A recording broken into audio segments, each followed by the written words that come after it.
Assalamualaikum warahmatullahi wabarakatuh.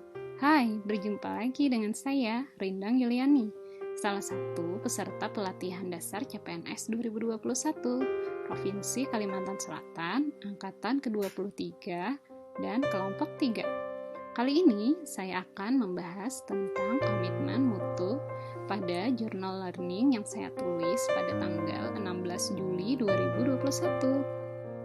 Sebelum memulai pembahasannya, kita lihat dulu outline materi yang akan kita bahas hari ini. Yang pertama adalah konsep efektivitas, efisiensi, inovasi, dan mutu. Yang kedua, nilai-nilai dasar orientasi mutu. Yang ketiga, pendekatan inovatif dalam penyelenggaraan pemerintahan. Yang keempat, membangun komitmen mutu dalam penyelenggaraan pemerintahan melalui inovasi.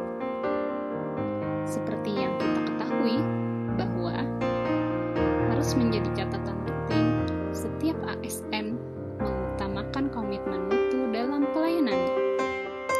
Masuk ke pembahasan pertama, yaitu tentang konsep efektivitas. Efektivitas memiliki konsep yaitu sejauh mana organisasi dapat mencapai tujuan yang ditetapkan atau berhasil mencapai apapun yang coba dikerjakan. Efektivitas organisasi berarti memberikan barang atau jasa yang dihargai oleh pelanggan. Selanjutnya adalah efisiensi. Efisiensi memiliki makna jumlah sumber daya yang digunakan untuk mencapai tujuan organisasional. Efisiensi organisasi ditentukan oleh berapa banyak bahan baku, uang, dan manusia yang dibutuhkan untuk menghasilkan jumlah keluaran tertentu. Efisiensi dapat dihitung sebagai jumlah sumber daya yang digunakan untuk menghasilkan barang atau jasa. Berikutnya adalah konsep inovasi, yaitu cara utama di mana suatu organisasi beradaptasi terhadap perubahan-perubahan di pasar, teknologi, dan persaingan. Dan terakhir adalah konsep mutu. Mutu sendiri memiliki beberapa pengertian. Ada 3 pengertian mutu yang kutulis di sini berdasarkan pemikiran para ahli. Yang pertama, mutu adalah apapun yang menjadi kebutuhan dan keinginan konsumen. Yang kedua, mutu berarti nihil cacat, kesempurnaan, dan kesesuaian terhadap persyaratan. Dan yang terakhir, mutu berarti kesesuaian terhadap spesifikasi. Mari kita masuk ke pembahasan yang kedua, yaitu mengenai nilai-nilai dasar orientasi mutu. Berikut terdapat 6 nilai-nilai dasar orientasi mutu, yaitu 1. Mengedepankan kepuasan pelanggan. 2. Memberikan layanan yang menyentuh hati. 3. Menghasilkan produk atau jasa yang berkualitas tinggi. 4. Beradaptasi dengan perubahan yang terjadi. 5. Menggunakan pendekatan ilmiah dan inovatif dalam pemecahan masalah dan mengambil keputusan. Dan yang terakhir adalah melakukan upaya perbaikan secara berkelanjutan. Berikutnya adalah tentang Total Quality Management atau manajemen mutu terpadu yang terdiri atas kegiatan perbaikan berkelanjutan yang melibatkan setiap orang dalam organisasi melalui usaha yang terintegrasi secara total untuk meningkatkan kinerja. Total Quality Management memiliki 5 pilar. Yang pertama adalah organisasi sebagai induk.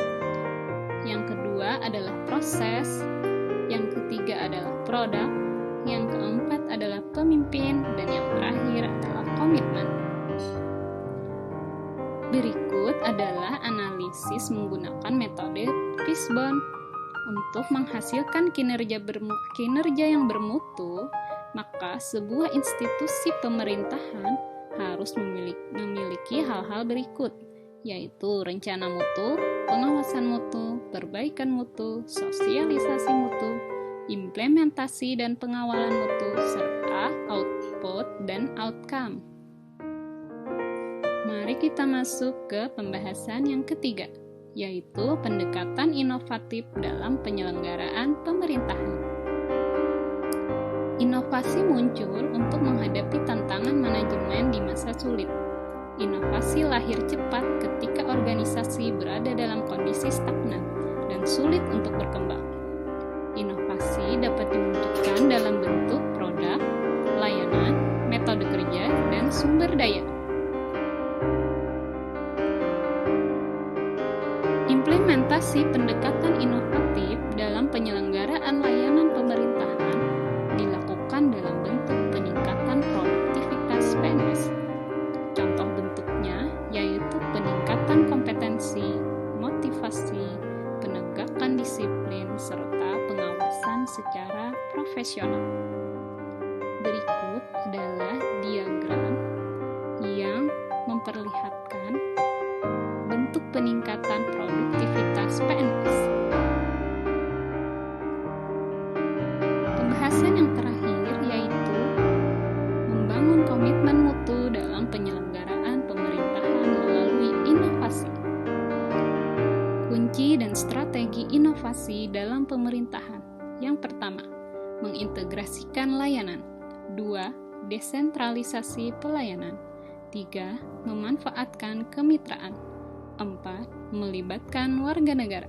5. Mengambil keuntungan dari teknologi informasi dan komunikasi. 6. Inovasi dalam pemerintahan dan administrasi umum. Berikut adalah aktualisasi nilai-nilai dasar komitmen mutu. Harus terjadi perubahan dari bentuk yang lama ke bentuk yang baru. Yang pertama, yang sebelumnya berorientasi hanya kepada peraturan, berubah menjadi berorientasi kepada publik. Yang kedua, sebelumnya cara kerja ABS atau asal bapak senang, rutinitas, dan asal-asalan berubah menjadi orientasi kepada mutu, bekerja secara baik dan benar. Yang ketiga, yang sebelumnya bersikap pasif harus berubah menjadi dinamis, proaktif, dan inovatif.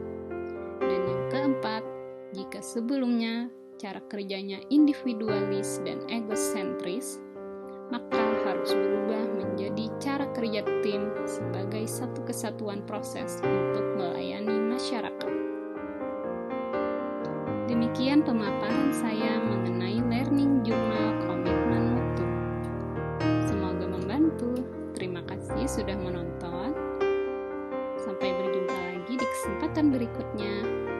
Wassalamualaikum warahmatullahi wabarakatuh.